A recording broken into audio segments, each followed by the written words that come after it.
Gente, chegou agora aqui a Ana Luíse, que a maioria de vocês já conhece, então eu vou passar a palavra diretamente para ela. Já estou mandando para vocês também os slides que ela vai utilizar. A palavra é toda sua, Ana, defensora no Pará.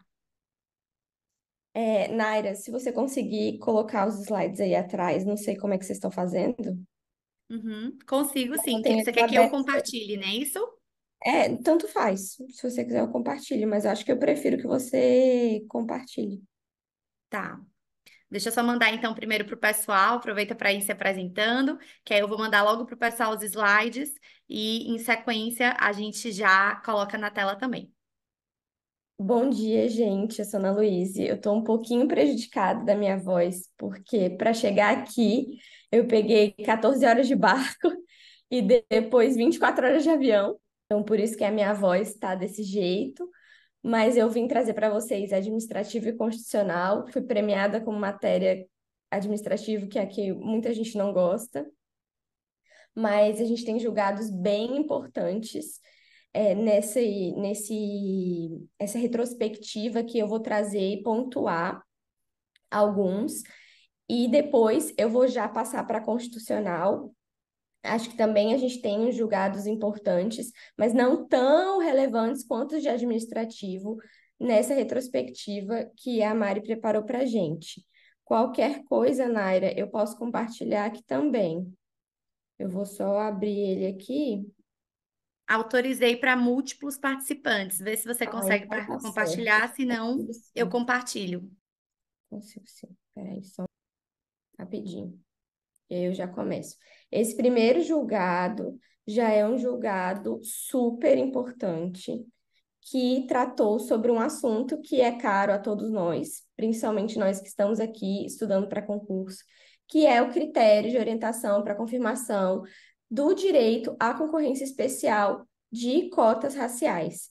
Então, o STJ, a discussão das cotas raciais, como todo mundo já sabe, é muito cara a todos nós e foi um imbróglio bem grande para o STJ chegar a essa conclusão, mas é uma conclusão que saiu numa edição extraordinária, então a chance de cair numa prova é muito grande, e o reflexo prático também desse julgado é super importante. Nesse julgado, o STJ diferenciou genótipo de fenótipo, ou seja, e estabeleceu que o critério para orientação para a confirmação do direito às cotas se funda-se no fenótipo e não no genótipo, ou seja, não adianta somente o candidato alegar a ancestralidade. Ele precisa, de acordo com o STJ, ter características de um fenótipo negro ou pardo para a concorrência das cotas.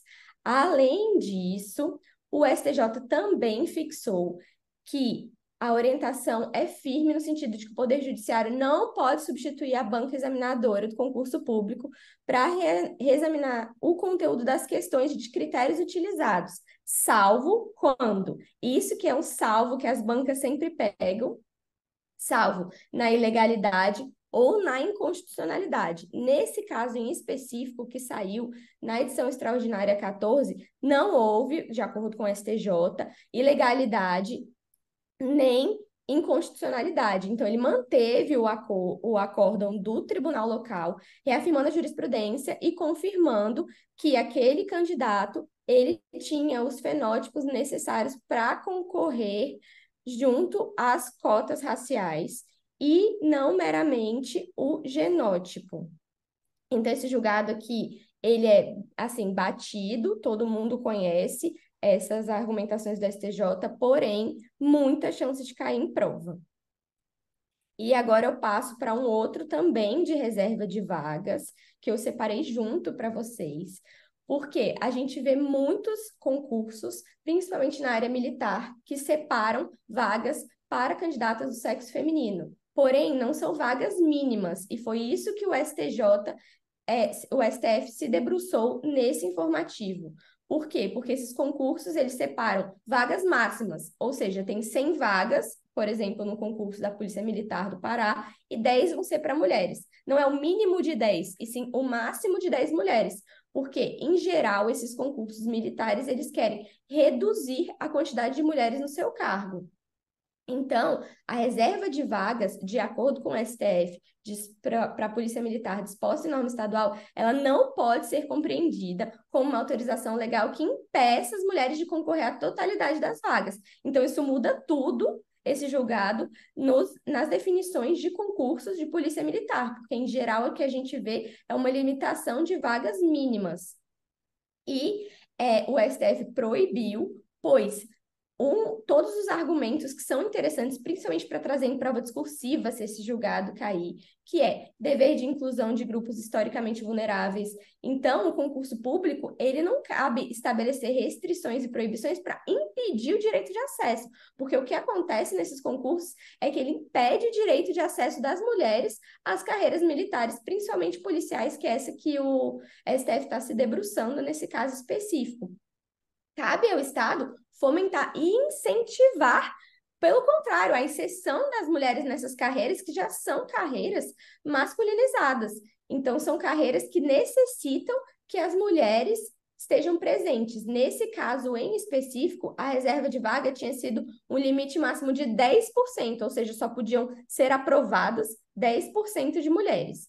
Viola diversos dispositivos, segundo o STF, uma argumentação bem interessante, trazendo desde o direito à não discriminação em razão de sexo, isonomia e igualdade entre as mulheres, proteção do mercado de trabalho da mulher. Então, numa prova discursiva, para quem vai fazer a discursiva aí do Acre, Sebrasp, é bem interessante trazer todos esses fundamentos da Constituição Federal, em prova discursiva de magistratura também, porque o STF já traz amarradinho nos julgados todos os fundamentos. E a maioria dos fundamentos está no artigo 3º, 7º, o direito à mulher e também o artigo 37, que estabelece que o concurso público tem que ser isonômico.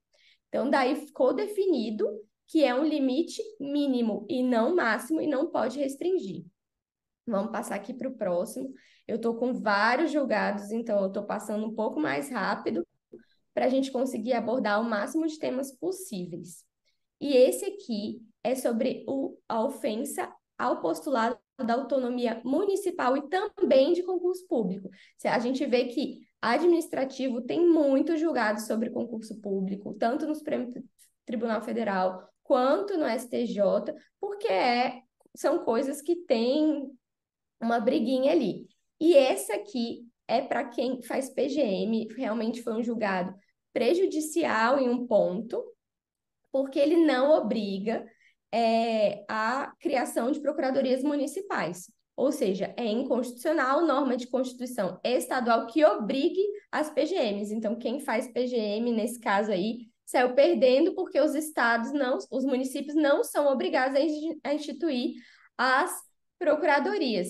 Mas, por outro lado, a opção de instituir ou não um corpo próprio de procuradores municipais é uma decisão do município, mas se o município decidir instituir, deve ocorrer mediante prévia aprovação em concurso público. Então, se há uma PGM, há concurso, mas não há a obrigatoriedade de se criar essa procuradoria municipal. Esse próximo julgado também é importantíssimo, sobre a anuidade cobrada pela Ordem dos Advogados do Brasil.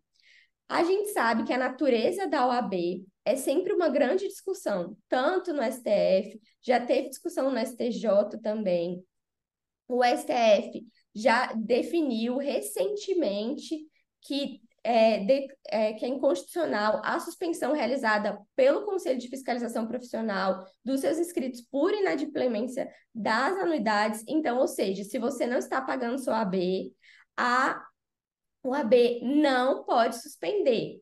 E aí, nessa mesma linha, o STJ se debruçou se tem ou não natureza tributária essa cobrança da anuidade, ou seja, a anuidade que a gente paga para a OAB. O STJ definiu que não tem natureza tributária, porque a OAB queria se valer da lei de execução fiscal para executar os seus advogados que não pagavam anuidade.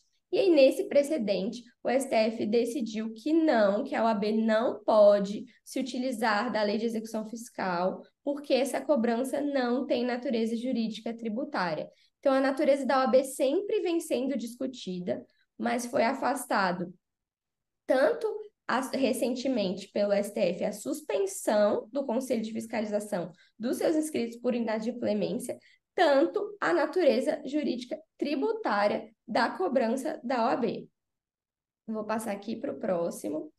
E o próximo é sobre licitações. É possível a aplicação da Lei 14.230 com relação à exigência. Aliás, eu estou aqui no de licitação, mas esse aqui é de ato de improbidade, que também é um tema que cai sempre em concurso. E eu achei esse aqui muito relevante para trazer para vocês. Por quê?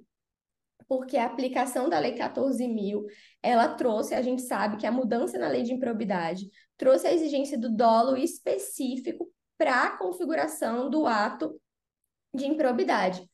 Ou seja, antigamente poderia-se ter um ato de improbidade culposo ou doloso. A partir da mudança da legislação, os atos de improbidade só podem ser dolosos. Então, a discussão foi a seguinte: cabe retroagir essa exigência para processos já em curso, ou seja, beneficiaria muitas pessoas que estão sendo processadas por atos de improbidade culposos, que teriam a sua culpabilidade extinta, já que o tipo penal, o tipo cível lá da lei de improbidade, ele não traz mais culpabilidade. E o STJ decidiu que sim, que é possível retroagir para se utilizar dessa mudança legislativa e extinguir aqueles processos em que a pessoa só foi processada por improbidade culposa. Então, esse aqui é bem importante, mas bem simples, fácil de entender, dá para retroagir a lei, importantíssimo, principalmente para quem faz advocacia pública.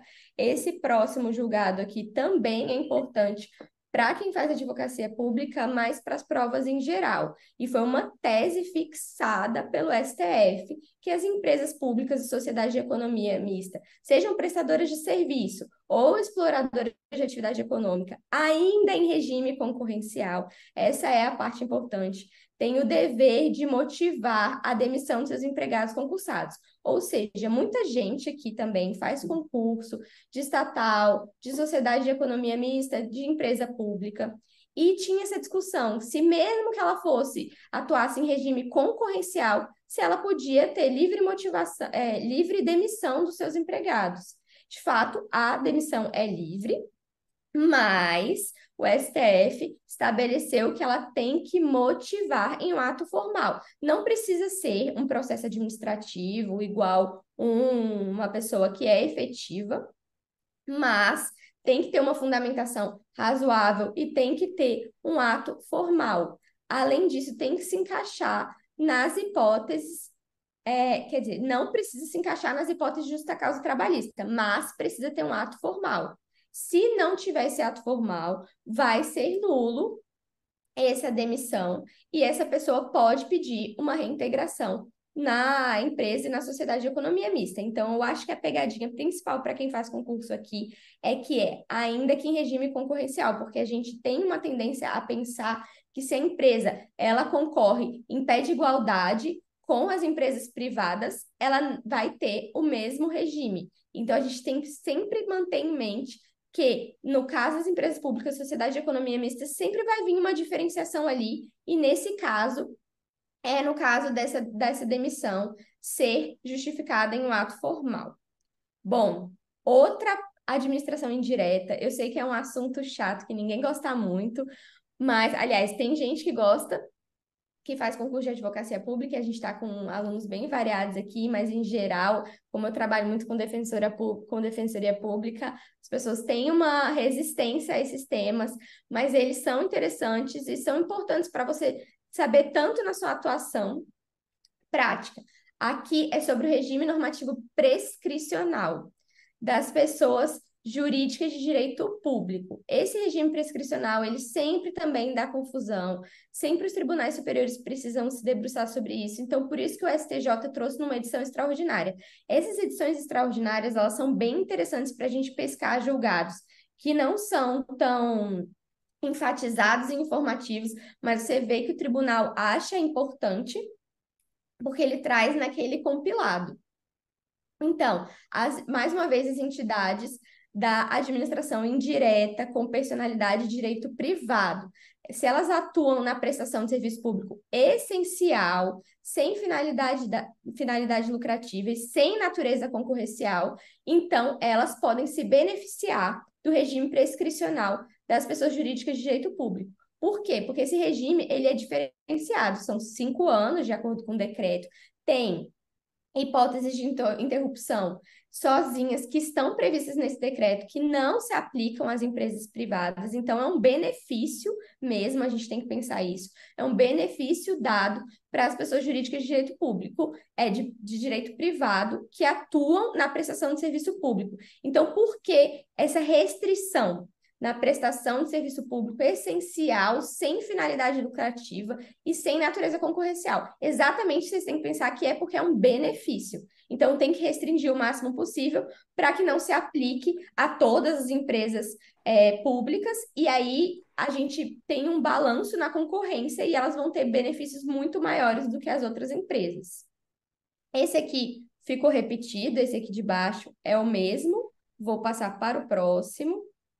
E outro julgadinho de improbidade, que também é um assunto meio espinhoso, mas que agora, com a mudança da legislação, é importante fixar as mudanças e a jurisprudência. Então, é o que basicamente cai em prova. Se antes você não sabia a lei de improbidade, agora é a hora de aprender, porque ela mudou toda. Então, não tem problema se você não sabia antes. O que aconteceu foi, no artigo 11 da lei de improbidade, tinha uma violação genérica a princípios administrativos. Então, o artigo 11 trazia: é ato de improbidade a violação aos princípios administrativos. E aí, os órgãos persecutórios encaixavam todo e qualquer princípio, toda e qualquer violação nesse artigo 11. Por isso veio essa mudança para mal ou para bem, tem argumentos para todos os lados. Mas eu concordo que tipos como esse precisam ser mais fechados, porque senão dá uma abertura muito grande para persecuções completamente absurdas. Então, nesse caso, o artigo 11, ele veio com uma norma específica agora de violação. E aí, o que acontece com aquelas pessoas que ainda estão sendo processadas?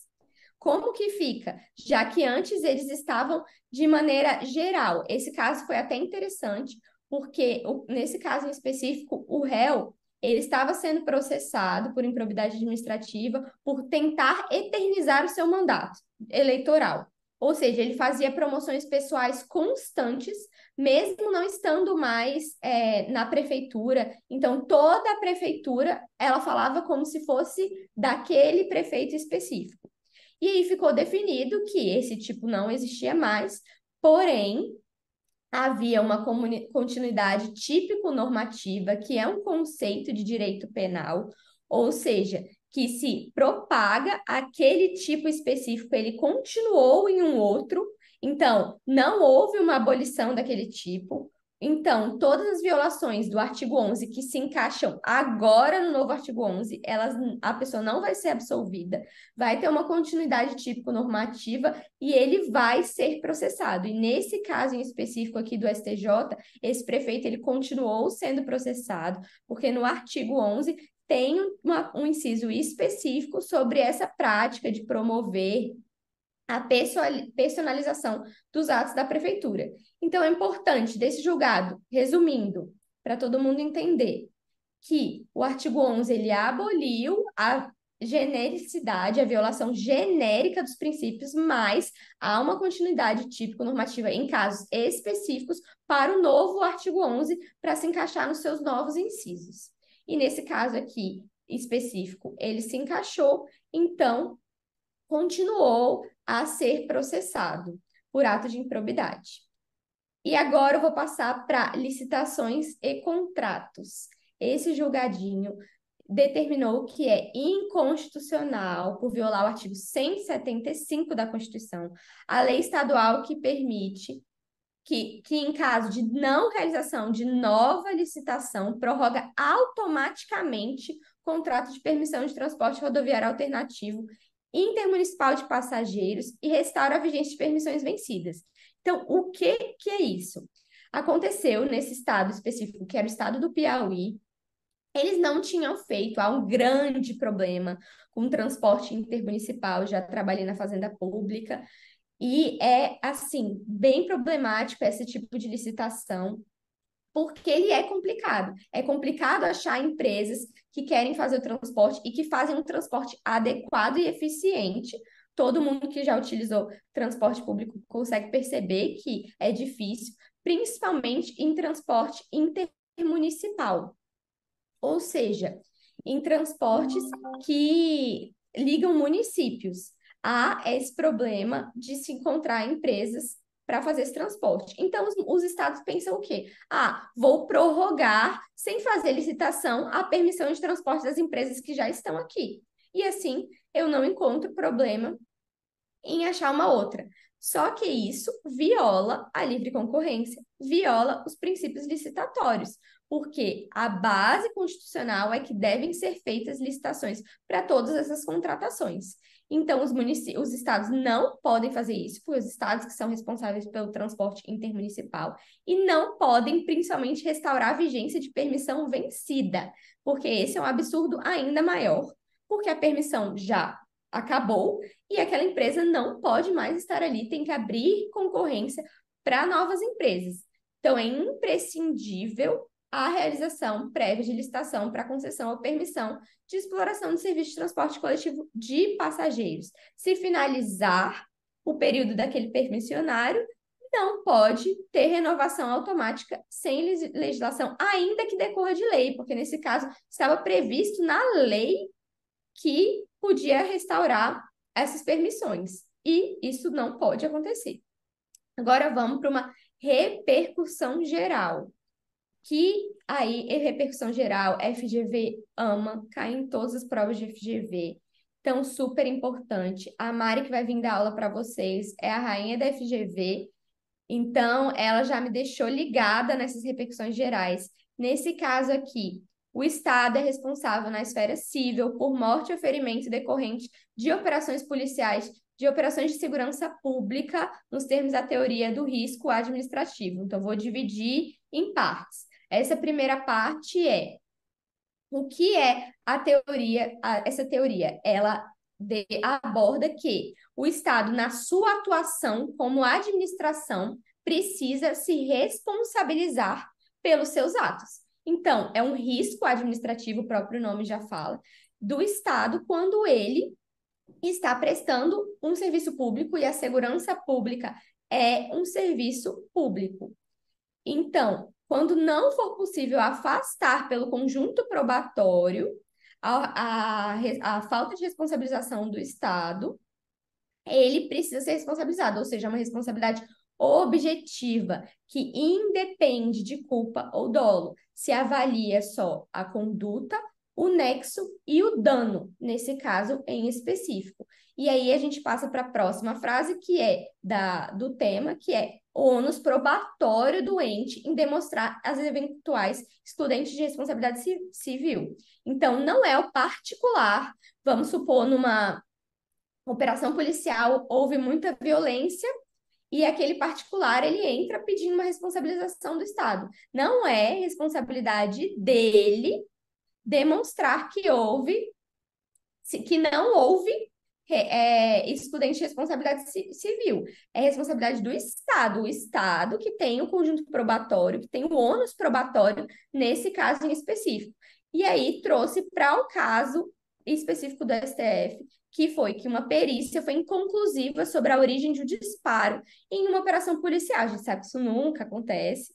Então, essa perícia inconclusiva não é suficiente por si só para afastar a responsabilidade do Estado, porque ele é um elemento indiciário. Se o Estado não consegue provar que não foi um agente de segurança pública que efetuou aquele disparo, o Estado tem que ser responsabilizado. Isso aqui é muito importante porque a gente sabe que o tempo inteiro há, em alguns estados mais que outros, mas nesse caso em específico foi no Rio de Janeiro, que é um estado que tem um histórico grande de violência policial, e nesse caso em específico a vítima foi atingida durante uma operação da Força de Pacificação do Exército. E eles realizaram uma operação em uma zona habitada, e a partir dessa operação desencadearam uma intensa troca de tiros. uma pessoa foi atingida e a perícia não conseguiu definir se foi de um lado ou de outro, então o Estado de Rio de Janeiro foi responsabilizado. E isso aqui é bem importante, apesar de dizer o óbvio que é o Estado tem que ser responsabilizado pelos seus atos, principalmente na segurança pública. Esse aqui é interessante para quem vai atuar no Ministério Público, no Poder Judiciário e na Defensoria Pública, também para procuradores de Estado. É interessante para todos nós, porque havia um pleito e haviam várias legislações definindo em Constituição Estadual que era uma atividade de risco ao exercício de atividade policial, a atuação dos membros do MP, do Poder Judiciário, da Defensoria Pública, dos procuradores do Estado, dos municípios, de oficiais de justiça e auditores fiscais. E o que isso quer dizer? Quer dizer que haveria um adicional de periculosidade, que é o mesmo da carreira policial, para essas outras carreiras.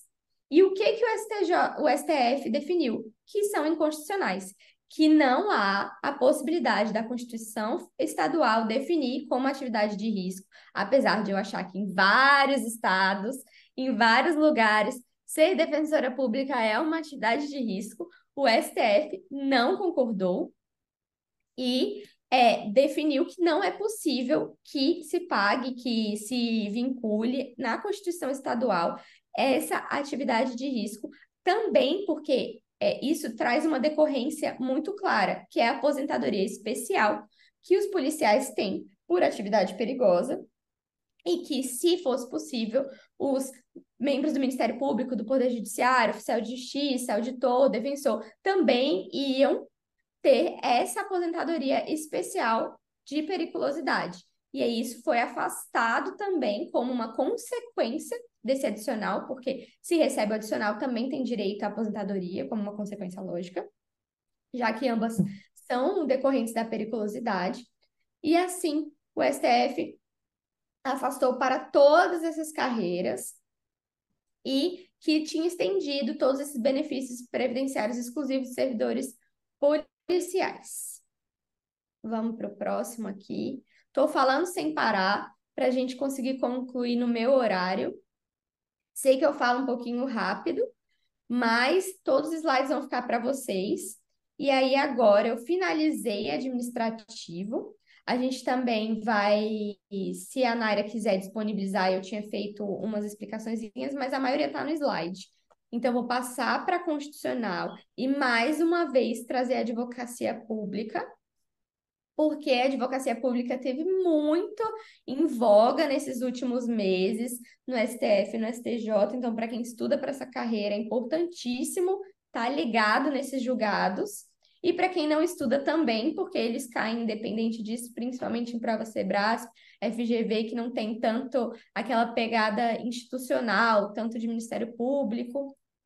Então, esse julgado do STF são inconstitucionais por ofensa ao princípio da unicidade orgânica da advocacia pública estadual, mais uma vez disciplinando sobre a carreira dos procuradores de Estado, normas locais que prevêem cargos e carreiras de advogado ou de procurador para viabilizar a criação ou manutenção de órgão de assessoramento jurídico. O que isso quer dizer?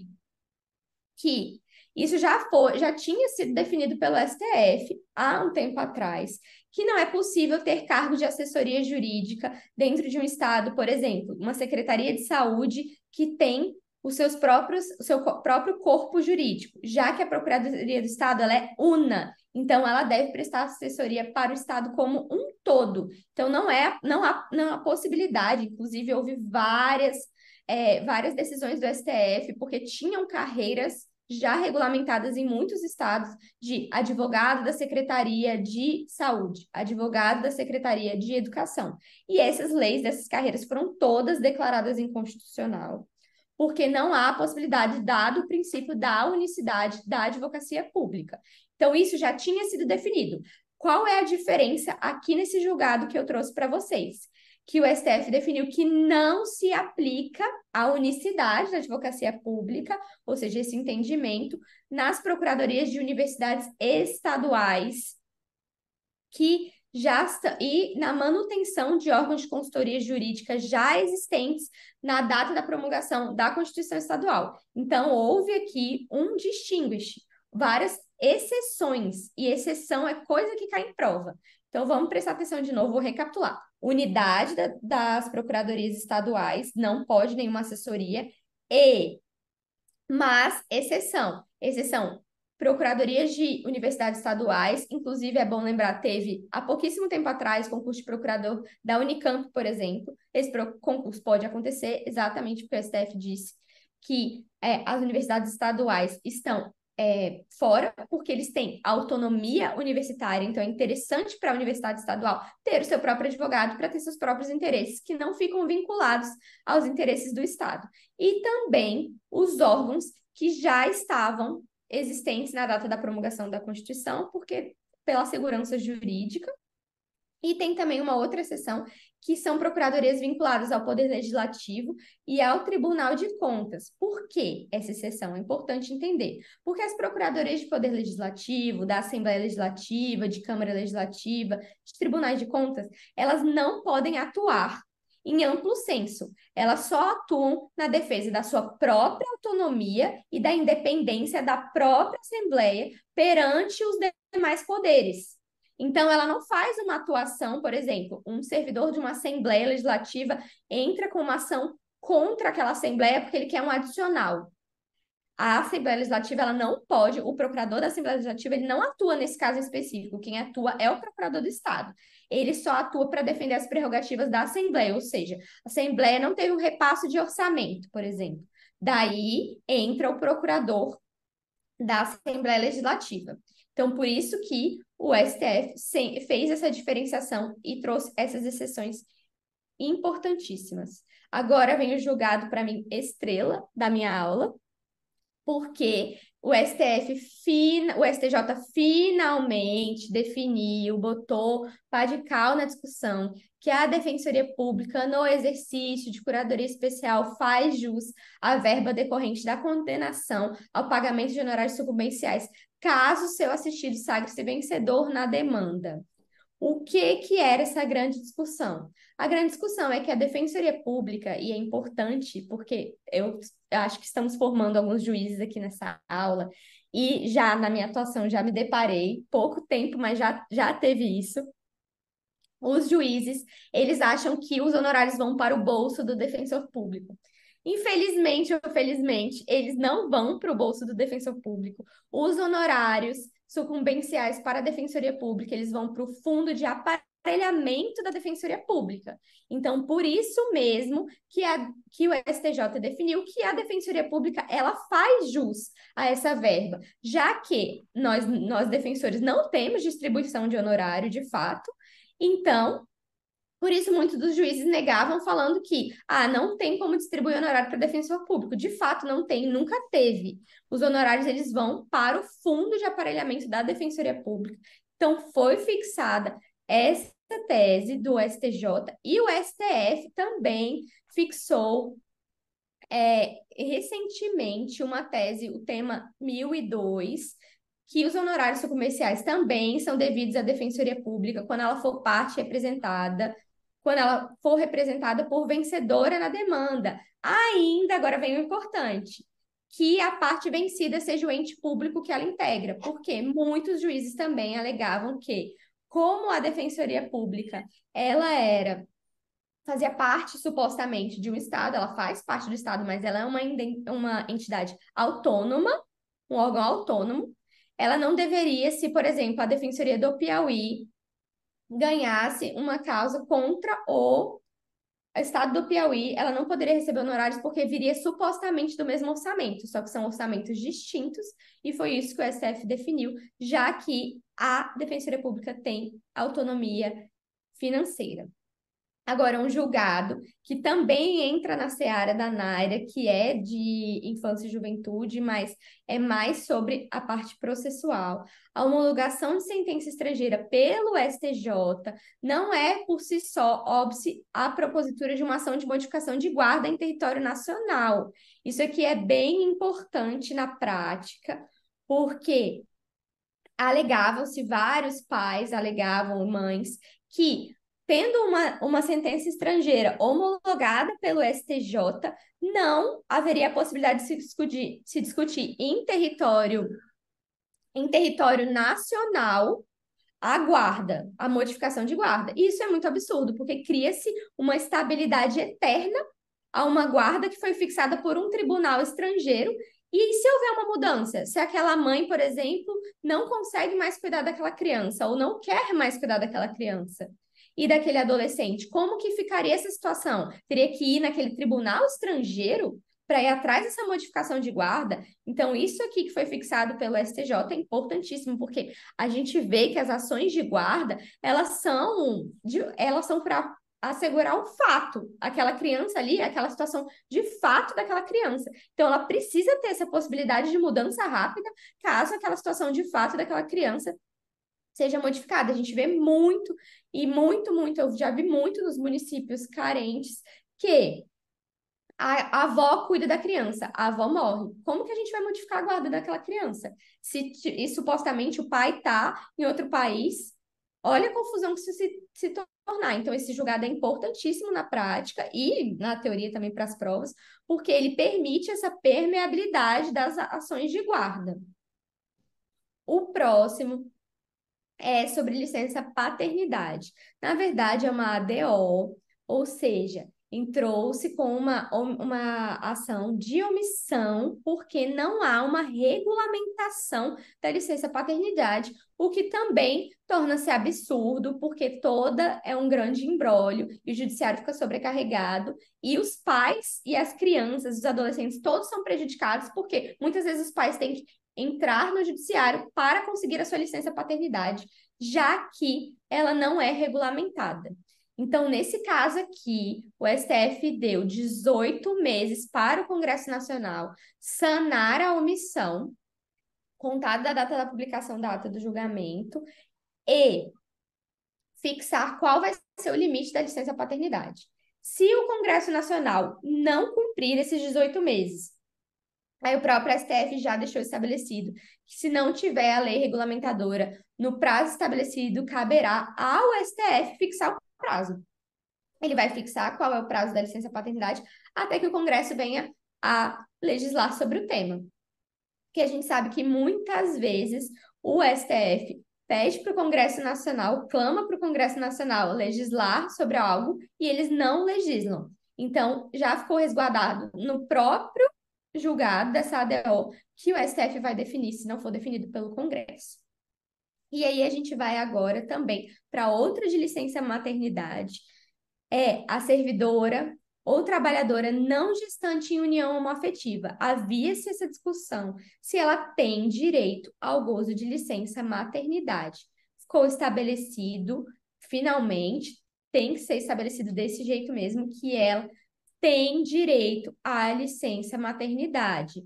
Caso a companheira já tenha utilizado o benefício, daí ficou definido que ela terá licença pelo período equivalente à licença paternidade, já que o que se visa com essas licenças é a proteção integral e absoluta da criança e do adolescente e também da paternidade responsável. Então, nada mais, nada menos do que o necessário para aquela criança e para aquela criança ter, e muitas vezes para um adolescente também, se for adotado, também já foi fixado que tem esse direito na adoção, ter o contato com os seus pais, os seus primeiros, seu pai, sua mãe, suas mães, seus pais, seus primeiros meses de vida. Então, o Estado tem que assegurar essa proteção a esse vínculo maternal, independente da origem da filiação. Ou seja, se for adoção, se for homoafetiva, se for heteroafetiva, é obrigação do Estado permitir que aquela mãe, aquelas mães, aqueles pais tenham o contato com o seu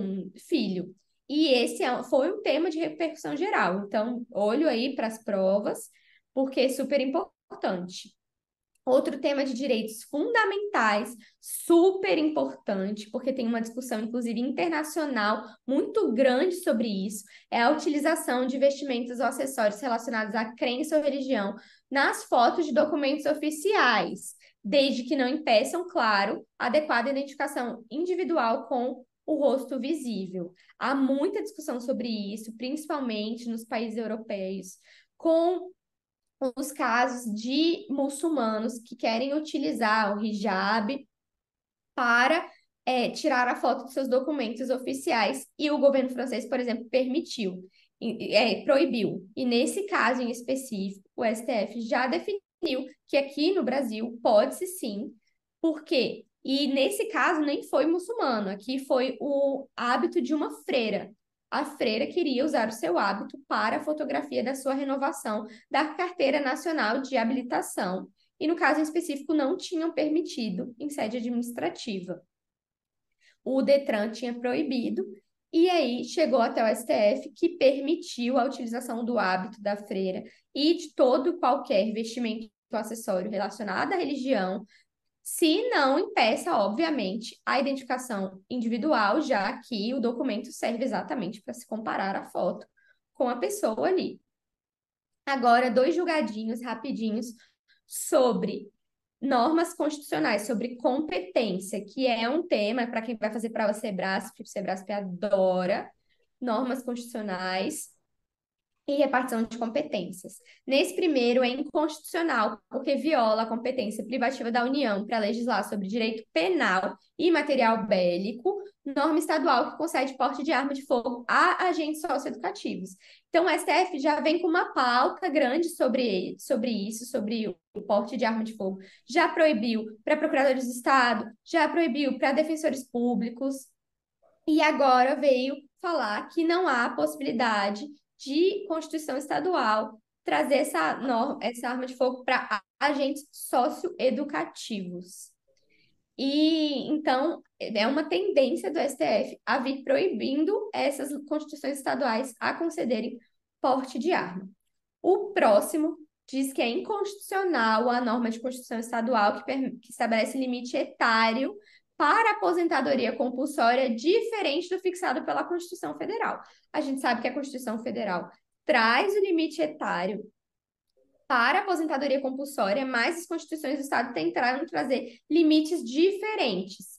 E o STF afastou essas normas por violação exatamente da competência da Constituição Estadual. Vou passar para o próximo, estou quase acabando, aguentem aí comigo. Que ainda vai vir muita coisa boa nessa aula. Eu acho que todo mundo vai sair daqui atualizadíssimo. Então, esse aqui é outra repercussão geral, ou seja, muito importante para ficar de olho para as provas todas, principalmente provas FGV, sobre tomada de contas especial. É possível a condenação de chefes dos poderes executivos municipais, estaduais, distritais pelos tribunais de conta, quando for identificada a responsabilidade pessoal em face de irregularidades no cumprimento de convênios interfederativos de repasse de verbas. Vamos por partes. Quando há um convênio interfederativo, ou seja, várias federações, vários entes federativos, vários entes federativos, eles fazem um convênio para repasse de verbas para, por exemplo, saneamento básico em vários municípios. Daí, havia essa discussão se os tribunais de conta, ao apreciarem as contas anuais daquele chefe do Poder Executivo, se eles podiam ou não proceder uma tomada de contas especiais para essas verbas de convênios interfederativos, porque essas verbas, elas têm repasses diferenciados e elas também têm, muitas vezes, elas estão regulamentadas em legislação. Então, havia essa discussão, ficou definido que é possível haver tanto a tomada de contas especial quanto a condenação administrativa sem a necessidade de posterior julgamento ou aprovação do ato pelo Poder Legislativo. Então, o Poder Legislativo ele não tem ingerência nessas tomadas de contas especiais.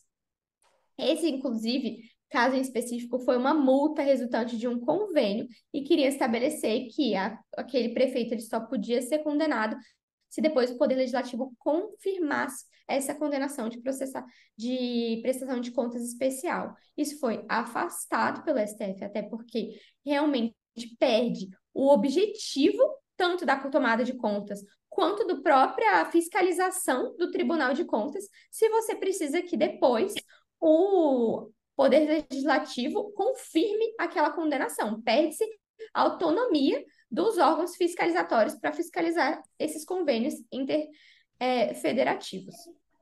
Então, julgadinho bem importante, mas bem claro. E agora, meu último julgado, Lá no carro pegar. importantíssimo, sobre RPV.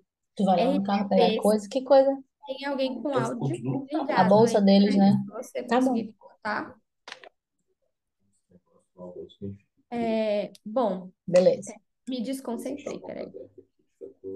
Naira, se você conseguir suspender, Já achar. mutei, já identifiquei, já fechei. Pessoal, fiquem um pouco atentos ao microfone, porque mesmo que eu clique o tempo todo para mutar todos, como estamos eu e a Ana como co-hosts aqui, né? Eu como host e ela informalmente para o Zoom como host, eu preciso autorizar que as pessoas abram o microfone para os professores darem aula.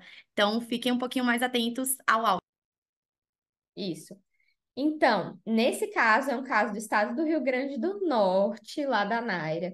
Se fixava o valor de 20 salários mínimos como o valor para RPV. Qual é a sistemática? A sistemática que temos de pagamento dos débitos da Fazenda Estadual.